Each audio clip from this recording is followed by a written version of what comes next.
자, 이제부터 저희가 이제 건널비는 다 이제 배웠고요. 그래서 이제부터는 부피에 대해서 좀 배워보겠습니다. 네. 아까도 제가 말씀드렸듯이 이 원리는 기본은 뭐냐면, 네. 건널비의 기본 원리는 뭐였습니까? 옆면적을 낼 때 선이 모여서 결국 면이 되더라. 네. 부피는 면이 모여서 결국 네, 부피가 되더라. 네, 입체가 되더라. 부피가 되더라. 이렇게 생각하면 될 것 같습니다. 그럼 뭐냐? 네, 사각기둥. 네, 사각기둥 아까 예를 들었었죠. 사각기둥 같으면 밑면을 넓이만 구하면 그거랑 높이를 곱해버리면 네, 밑면이 차곡차곡 높이만큼 쌓여서 결국 부피가 된 거니까 그러니까 우리가 부피, V를 알 수가 있다. 네, V, 뭐 볼륨, 영어로 볼륨의 약자죠. 그래서 부피를 구할 때 이제 V를 하는 우리가 네, V로 많이 표현을 합니다. 부피를. 그래서 조금 전에 봤듯이 이 사각기둥의 밑면의 넓이를 S라고 하고 라지 S라고 하고 높이를 스몰 h라고 하면 어떻게 된다? 부피는 네, 밑면의 넓이에다가 높이만 곱하면 된다. 네, 이게 기본 원리입니다. 기둥의 부피는 이렇게 구한다. V는 네, SH다. 넓이에 높이를 곱하면 된다. 좀 쉽죠? 네. 자, 그렇게 구하면 됩니다. 그래서 원기둥이 만약 이렇게 있다. 네, 원기둥이 이렇게 있다. 똑같죠? 원기둥의 넓이가 네, 여기가 뭐 3cm다. 그러면 네, 밑면의 넓이가 얼마입니까? 3의 제곱이니까 9파이가 되겠죠. 9파이 제곱센치가 되고 높이가 5cm다. 그러면 여기 그 높이를 곱하면 됩니다. 네, 45파이 네, 세제곱센치가 되겠죠. 네, 제곱센치가 아니라 세제곱센치. 왜 그렇습니까? 부피니까요.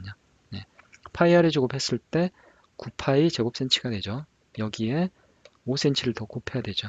네, 그러니까 센티미터를 3개로 곱하니까 세제곱센치가 되는 겁니다. 네, 그래서 45파이 네, 세제곱센치 이게 이 원 기둥의 부피가 되는 겁니다. 뭐 어렵지 않습니다. 만약에 하트 모양의 이런 아까도 봤던 그런 기둥이 있다.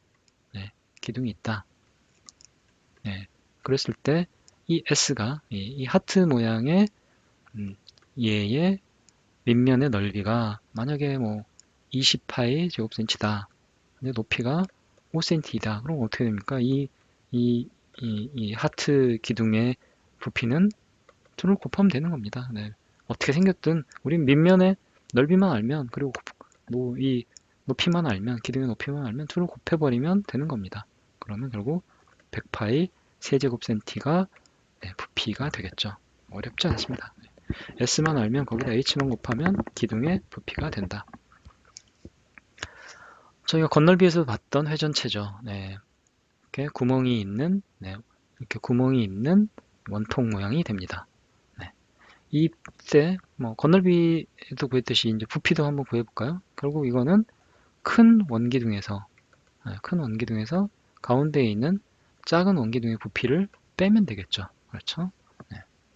그래서 얘를 V1, 얘를 V2라고 하면 V1 빼기 V2가 얘의 부피입니다. V입니다.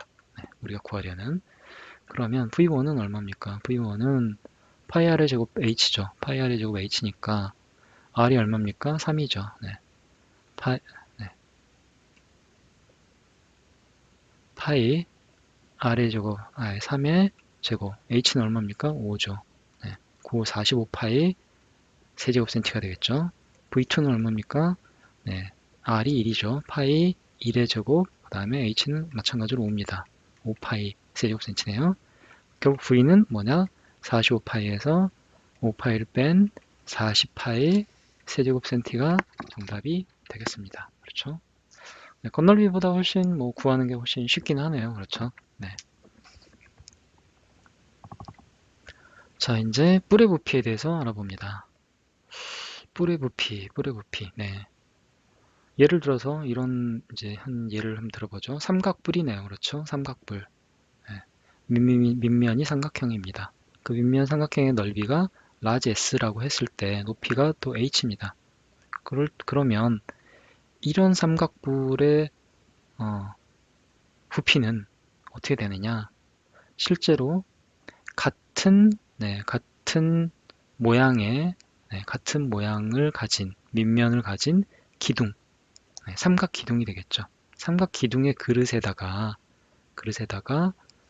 이 삼각뿔을, 삼각뿔을 뿔만큼의 물을 채워서, 이 부피만큼 물을 채워서 쏟아 부어 봅니다. 쏟아 부어 봤더니 재미있는 결과가 나온 거죠.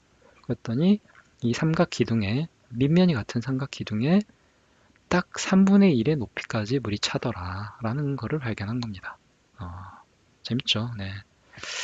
그럼 원래 이 삼각 기둥의 부피는 얼마입니까? 여기 높이가 h고 밑넓이가 있으니까 v는 sh였죠. 근데 거기에 높이가 3분의 1밖에 안 찼으니까 요만큼의 부피만 되는 거죠. 그러면 이 새로운 부피 v-는 밑넓이는 똑같고 높이가 얼마입니까? 원래 h의 3분의 1의 h밖에 안 되는 거죠. 찬 높이가 3분의 1밖에 안 됩니다. 결국 3분의 1 라지 sh, 즉 같은 밑면을 가진 기둥 sh의 부피의 3분의 1을 곱해주면 그게 뿔의 부피가 되는 겁니다. 이 관계는 원뿔도 마찬가지입니다. 원뿔이라고 해서 다를 게 없고요. 원뿔 모양에 이제 물을 채운 다음에 똑같이 넓이가 s이고 높이가 h인 이 원기둥에다가 물을 쏟아 부어 봤더니 딱 원기둥 높이의 3분의 1까지만 찬 겁니다. 마찬가지 똑같은 결과인 거죠. 그래서 밑면이 원이든 다각형이든 N각형이든 아무 상관없습니다.